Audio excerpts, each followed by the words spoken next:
जय श्री कृष्ण। आप सभी का स्वागत है मेरे YouTube चैनल गोपाल दीवानी में। आज हम आपको बृहस्पतिवार की पुरानी कथा का रसपान करवाने जा रहे हैं। आप सभी से अनुरोध है कि कथा को पूरा सुनकर जाएं। आइए कथा आरंभ करते हैं। प्राचीन समय की बात है। एक नगर में बड़ा ही व्यापारी रहता था। वह जहाजों में माल लदवा कर दूसरे देशों में भेजा करता था। वह जिस प्रकार अधिक धन कमाता उसी प्रकार जी खोलकर दान भी करता था, परंतु उसकी पत्नी अत्यंत कंजूस थी। वह किसी को एक दमड़ी भी नहीं देने देती थी। एक बार सेठ जब दूसरे देश में व्यापार करने गया तो पीछे से बृहस्पति देव ने साधु के वेश में उसकी पत्नी से भिक्षा मांगी। व्यापारी की पत्नी बृहस्पति देव से बोली कि हे साधु महाराज, मैं तो इस दान पुण्य से तंग आ गई हूँ। आप ही कोई ऐसा उपाय बताए जिससे मेरा सारा धन नष्ट हो जाए और मैं आराम से रह सकूं। मैं यह धन लुटता हुआ नहीं देख सकती। बृहस्पति देव ने कहा, हे देवी, तुम तो बड़ी विचित्र हो।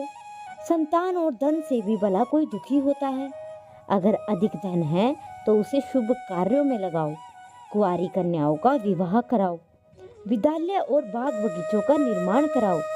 ऐसे पुण्य कार्य करने से तुम्हारा लोक परलोक सार्थक हो सकता है।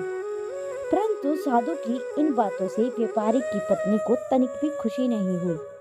उसने कहा कि मुझे ऐसे धन की आवश्यकता नहीं जिसे मैं दान में दूं। तब बृहस्पति देव जी बोले, यदि तुम्हारी ऐसी ही इच्छा है तो तुम एक उपाय करना। 7 बृहस्पतिवार घर को गोबर से लीपना और अपने केशों को पीली मिट्टी से धोना। केशों को धोते समय स्नान करना। व्यापारी से हजामत बनाने को कहना। भोजन में मांस मदिरा खाना। कपड़े अपने घर पर धोना। ऐसा करने से तुम्हारा सारा धन नष्ट हो जाएगा। इतना कहकर बृहस्पति देव अंतर्ध्यान हो गए। व्यापारी की पत्नी ने बृहस्पति देव के कहे अनुसार 7 बृहस्पतिवार वैसा ही करने का निश्चय किया। केवल 3 बृहस्पतिवार ही बीते थे, उसकी समस्त धन संपत्ति नष्ट हो गई और वह परलोक सिधार गई। जब व्यापारी वापस आया तो उसने देखा कि उसका सब कुछ नष्ट हो चुका है। वह व्यापारी ने अपनी पुत्री को सतावना दी और दूसरे नगर में जाकर बस गया। वहां वह जंगल से लकड़ी काट कर लाता और शहर में बेचता। इस तरह वह अपना जीवन व्यतीत करने लगा। एक दिन उसकी पुत्री ने दही खाने की इच्छा प्रकट की, लेकिन व्यापारी के पास दही के पैसे नहीं थे और वह अपनी पुत्री को आश्वासन देकर जंगल में लकड़ी काटने चला गया। वहां एक वृक्ष के नीचे बैठकर अपनी पूर्व दशा पर विचार करने लगा। उस दिन बृहस्पतिवार था। तभी वहां बृहस्पति देव साधु रूप में आए सेठ के पास आए और बोले कि हे मनुष्य, तू इस जंगल में किस चिंता में बैठा है? तब व्यापारी बोलता है कि हे महाराज, आप तो सब कुछ जानते हो। इतना कहकर व्यापारी अपनी कहानी सुनाकर रो पड़ा। बृहस्पति देव बोले, देखो बेटा, तुम्हारी पत्नी ने बृहस्पति देव का अपमान किया था, इसी कारण तुम्हारा यह हाल हुआ है। लेकिन अब तुम किसी प्रकार की चिंता मत करो। तुम गुरुवार के दिन बृहस्पति देव का पाठ करो। 2 पैसों के गुड़ और चने लेकर जल में लोटे में डालकर शक्कर डालकर अमृत और प्रसाद अपने परिवार के सदस्य और कथा सुनने वाले में बांट दो। स्वयं भी प्रसाद और चरना अमृत लो। भगवान तुम्हारा अवश्य कल्याण करेंगे। साधु की बात सुनकर व्यापारी बोलता है कि महाराज, मुझे तो इतना भी नहीं बच पाता कि मैं अपनी पुत्री को दही लाकर दे सकूं। इस पर साधु बोले कि तुम लकड़ियां शहर बेचने जाना। तुम्हें लकड़ियों के दाम पहले से चौगुने मिलेंगे, जिससे तुम्हारे सारे कार्य सिद्ध हो जाएंगे। उसने लकड़ियां काटी और शहर बेचने के लिए चल पड़ा। उसकी लकड़ियां अच्छे दाम में बिक गई, जिससे उसने अपनी पुत्री के लिए दही लिया और गुरुवार की कथा हेतु चना गुड़ लेकर कथा की और प्रसाद बांटकर स्वयं भी खाया। उसी दिन से उसकी सभी कठिनाइयां दूर होने लगी। परंतु अगले बृहस्पतिवार को वह कथा करना भूल गया। अगले दिन वहां के राजा ने एक बड़े यज्ञ का आयोजन किया और पूरे नगर में लोगों के लिए भोजन बनवाया।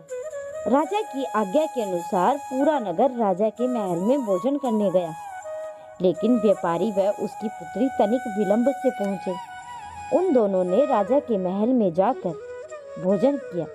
तब वे दोनों लौट कर आए, तब रानी ने देखा कि उनका हार पर खूंटी पर हार था, वो गायब है।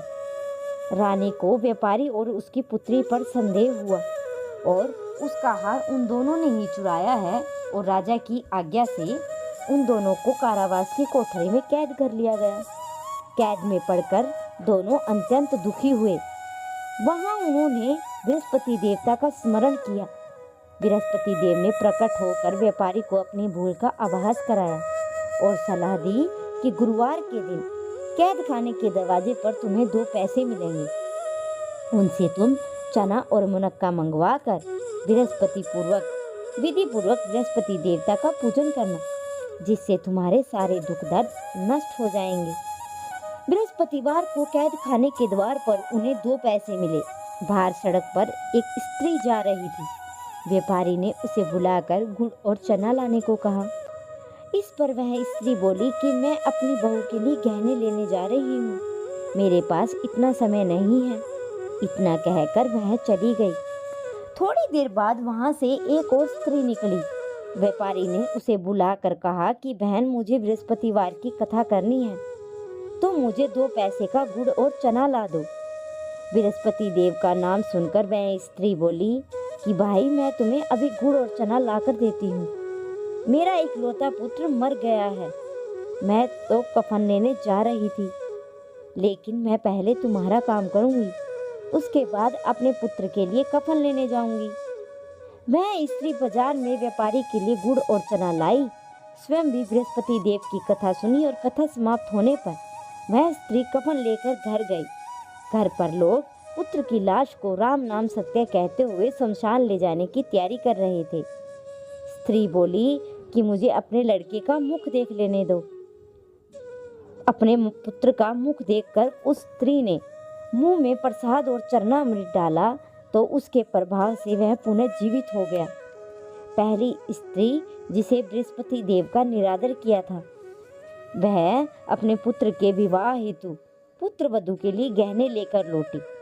जैसे ही उसका पुत्र घोड़ी पर बैठकर निकला, वैसे ही घोड़ी ने उछाल मारी और वह घोड़ी से गिरकर मर गया। यह देख स्त्री ने रो रो कर बृहस्पति देव से क्षमा याचना की। उस स्त्री ने याचना से बृहस्पति देव साधु के भेष में आए और वहां पहुंचकर कहने लगे कि देवी, तुम्हें अधिक विलाप करने की आवश्यकता नहीं है। यह बृहस्पति देव के अनादर के कारण ही हुआ है। तुम वापस जाकर मेरे भक्त से क्षमा मांगकर मेरी कथा सुनो और तुम सारी सभी मनोकामना पूर्ण होगी। जेल में जाकर उस स्त्री ने व्यापारी से माफी मांगी और कथा सुनी। कथा के उपरांत वह प्रसाद और चरणामृत लेकर वापस घर आई। घर आकर उसने चरणामृत अपने मृत पुत्र के मुख में डाला, तो चरणामृत के प्रभाव से उसका पुत्र भी जीवित हो उठा। उसी रात बृहस्पति देव राजा के स्वप्न में आए और बोले कि हे राजन, तूने जिस व्यापारी को और उसकी पुत्री को जेल में कैद कर रखा है, वह बिल्कुल निर्दोष है। तुम्हारी रानी का हार वहीं खूंटी पर टंगा है। दिन निकला तो राजा रानी ने हार खूंटी पर लटका हुआ देखा। राजा ने उस व्यापारी और उसकी पुत्री को रिहा कर दिया और आधा राज्य देकर उसकी पुत्री का विवाह उच्च कुल में करवाकर दहेज में हीरे जवाहरात दे दिए। तो ये थी बृहस्पति देव की कथा। अब अगली कथा का रसपान आप अगली वीडियो में करेंगे। अगर आप सभी को कथा पसंद आई हो तो मेरे चैनल को सब्सक्राइब करें, वीडियो को लाइक करें और कमेंट में जय श्री विष्णु अवश्य लिखें।